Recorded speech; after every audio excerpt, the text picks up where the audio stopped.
Halo guys, dengan gue Kenny di sini. Hari ini gue akan nunjukin gimana caranya memperbaiki Microsoft Office 2019 yang stuck pada saat update, proses update. Seperti ini contohnya.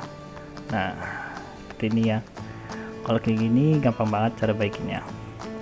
Oke, yang pertama adalah ketik di sini service. Kemudian menuju ke Microsoft Office. Nah, Office, klik to run service. Sini klik kanan, klik stop. Oke, kemudian habis itu klik kanan lagi, properties, pilih, klik yang di sini, pilih disable. Klik apply. Oke, habis itu di sini close saja.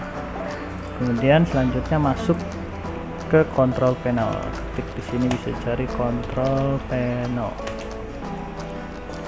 Kemudian habis itu cari program and features, klik dan cari Microsoft Office. Nah, ini dia Microsoft Office. Klik Microsoft Office, kemudian klik change, pilih yang quick repair, kemudian klik repair, terus ready to start quick repair, yes. Oke, repair dan tunggu sampai selesai. Oke, nah kalau ada tulisan done repairing seperti ini berarti tandanya udah selesai, dan selesai sudah, bisa digunakan lagi Microsoft Office-nya. Itu cara quick repair untuk stuck Microsoft Office 2019. Selamat mencoba, dadah.